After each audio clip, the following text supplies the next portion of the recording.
É lamentável, mas Vocês puxaram o teu acontece. tapete, puxaram o teu tapete. Ah, já queriam muito, né? Mas ainda o Silvio estava ativo na casa depois que ele, né, saiu aí, perdeu voz ativa. Muita coisa mudou, não foi só a minha saída, foi saída de diretores que estavam mais de 40 anos na casa. Pega lá e usa o meu nome e coloca o meu nome numa notícia mentirosa e começa a querer ganhar engajamento e ganha engajamento com o meu nome e eu não ganho nada, a não ser um prejuízo na imagem, aí é uma coisa que revolta mesmo. Será que o Eduardo Ferreira de Almeida Camargo foi a personalidade mais injustiçada dos últimos tempos? Foi demitido do seu emprego, no qual ele era âncora de um jornal de grande audiência numa das maiores emissoras do país, além de ter tido a sua imagem totalmente manchada por conta da chacota que ele virou em relação ao episódio da toalha de cocô no camarim. Numa recente entrevista que o Dudu concedeu ao programa Pânico, ele expôs todo o seu lado da história e as conspirações que já existiam para retirá-lo do sistema brasileiro de televisão. Sem a proteção do seu padrinho, Silvio Santos, por ele estar fora do comando atualmente, era o momento perfeito para destruírem a imagem de Dudu Camargo, que virou uma piada no país inteiro. Após a demissão de Dudu do SBT, ele passou por duas outras televisões, né, emissoras de médio porte, nada comparadas à potência que é a da família Bravanel. Com uma aqui em São Paulo, assim, sinal aberto para São Para contextualizar aí, né, sobre o que aconteceu com ele, né, o que de fato assim manchou muito a imagem dele, né, foi que no camarim dele não tinha com que ele se limpar, né, quando ele foi fazer cocô, né, então ele limpou com a toalha, né, e tipo assim, eu não sei como é que tava o cara na hora de desespero e tudo, isso tudo colapsou, né, para que a imagem dele, né, seja rebaixada, né, reprimida, né. Porque, tipo, pelo menos eu, né, bem leigo, eu pensei logo que o cara era doido e tudo, quem é que limpa com a toalha e tal, mas eu não sei como é que tava o cara, vai que ele, na hora lá, não sei, entendeu, mas ele tinha, aposto que ele tinha suporte pra poder pedir ajuda, então isso já faz um tempinho. Aí agora a gente vai escutar o lado dele, né, o que é que ele tá expondo ainda mais sobre o Silvio Santos.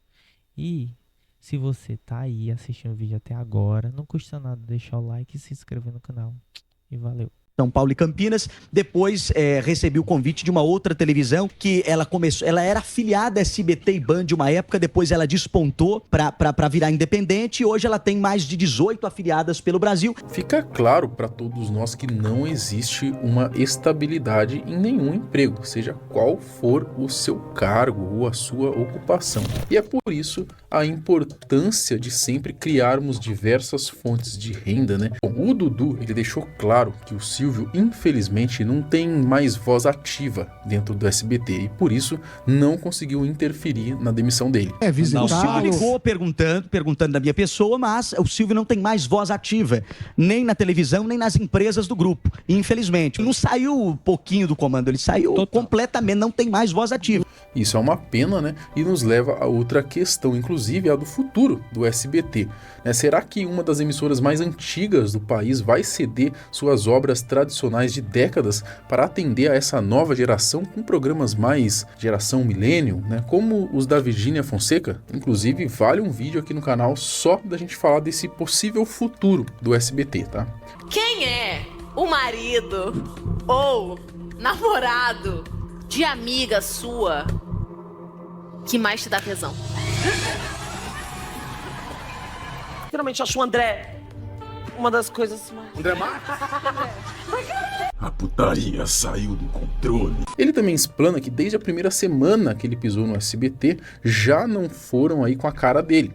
Ao que parece, era o próprio Silvio Santos que conseguia segurar o Dudu na emissora. E com a saída do Silvio, era questão de tempo até o Dudu rodar também. Aliás, isso eu sofro desde quando eu pisei lá. De gente querendo manchar minha trajetória, manchar a minha imagem, inventando notícias. É claro que com o desenrolar da conversa, né, o queridinho do Silvio Santos iria ter que uma hora ou outra falar sobre todas aquelas notícias que veicularam a seu respeito, denegrindo completamente a imagem do menino. Você pode até se questionar agora pelo fato de que nós fizemos aqui diversos vídeos sobre o Dudu na época, tá? Mas vale destacar que nós não criamos nenhuma notícia. Tudo que mostramos era o que estava sendo noticiado nos maiores portais do país, nos maiores jornais, na TV inclusive.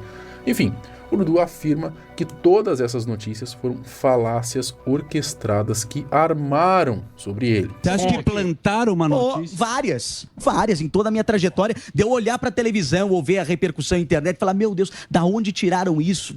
Meu Deus.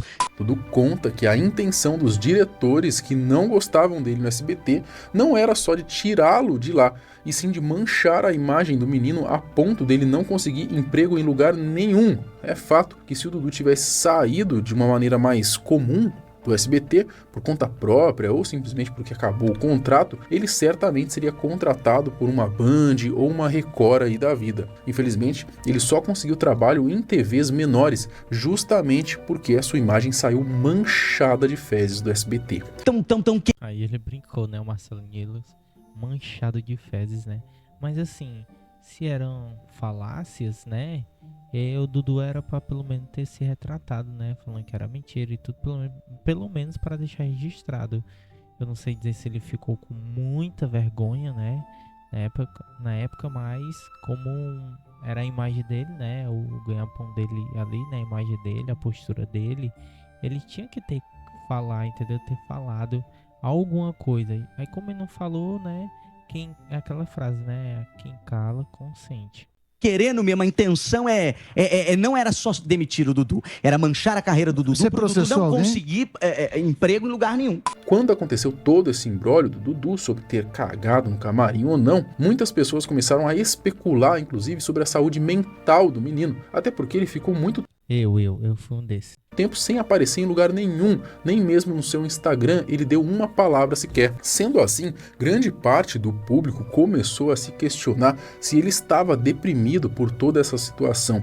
Sejamos francos aqui, feliz é que ele não estava, provavelmente estava abatido, mas Dudu fez questão de dizer que ele estava lidando com tudo isso da melhor maneira, na medida do possível. Eu tenho Deus acima de tudo e ele me fortalece a cada dia. Metade do que eu vivenciei, se fosse outra pessoa na minha pele, não teria forças para aguentar. Fiquei firme. Dudu tem a sua opinião de que ele não se manifestava porque ele daria então mais importância para essas questões mentirosas ao seu respeito. Eu entendo em partes, mas no lugar dele eu não partiria desse princípio, até porque na internet as coisas tomam uma proporção absurda. Sendo assim, se ele se manifestasse pelo menos em suas redes sociais explicando e esclarecendo seus pontos, eu acredito sim que ajudaria a colocar panos quentes e limpos em cima de toda essa cagada que foi feita na sua imagem. Pronto, é exatamente o que eu tava falando, exatamente. O Marcelo Nielos aí falou de uma forma até mais bonita. É exatamente isso. Se ele tivesse pelo menos falado, né, que como na internet, se você não se retratar logo, não vai adiantar nada, entendeu? Você vai sair como culpado, você tem que falar, por mais que você esteja errado, mesmo assim, você tem que falar, entendeu? Para defender um pouco a sua imagem. Então, eu entendo o lado do Dudu, né, por ter deixado ali meio que de lado, né, só notícia boba e tudo e tal, mas aconteceu isso, né, e infelizmente acabou manchando a imagem dele mais ainda. Impressão de que quando você comenta de uma notícia mentirosa, você está ajudando a proliferar ela. Sim. Porque hoje em dia os caras pegam o seu pronunciamento, coloca lá dentro da notícia, lá embaixo no rodapé. Aos olhos de Dudu, todos que eram apadrinhados pelo Silvio, os queridinhos do Mestre do Baú, sofriam de certa maneira uma perseguição. Inclusive se comprovando agora com a demissão de vários que participavam lá do jogo dos pontinhos, como por exemplo a própria Lívia. Porque quiseram atrelar a minha demissão a uma história maluca que não aconteceu. Que foi o negócio lá do cocô do camarim. Isso, do camarim. Aí, veja só, eles quiseram atrelar, sendo que desde o meu primeiro dia, quem conhecia os bastidores de lá, sabia muito bem que eu tava ali por um apadrinhamento do Silvio, tudo bem, dei resultados, mas em televisão, quando o cara não gosta de você, a diretoria, ele vai te tirar, vai fazer de tudo pra te tirar. Só que ali a covardia foi maior, não foi só tirar o Dudu. Foi tirar o Dudu e sabem que o Dudu dava resultado e tinha um profissionalismo que interessava a outros canais, então vamos tirá-lo e para ele não estar em outro canal, porque sabemos que ele vai ser interessante para qualquer emissora que está buscando resultado, vamos, queimar ele. Mas essa queimação não foi só na minha saída. Foi desde o primeiro dia que eu estava lá, sempre saiu notícia negativa envolvendo a minha pessoa. Enfim, analisando melhor. Eu não sabia, né, que dava pra fazer isso, dava pra manchar desse nível, né, a imagem dele, mas se aconteceu, então pode ter sido verdade. Eu não duvido nada, né, pessoas são complexas e pessoas são falhas, são ruins também, no geral. Todo o lado de Eduardo e seus pronunciamentos, e até mesmo a falta de prova das acusações que foram feitas contra ele, fica claro de uma vez por todas que o menino prodígio do Cenoura Bravanel sofreu uma bela de uma injustiça. Bom, não esquece de clicar aqui no link que está aqui embaixo na descrição e pedir acesso ao seu mini curso gratuito, tudo bem? E no meu caso, né, não esquece de deixar o seu like e se inscrever no canal, tá show?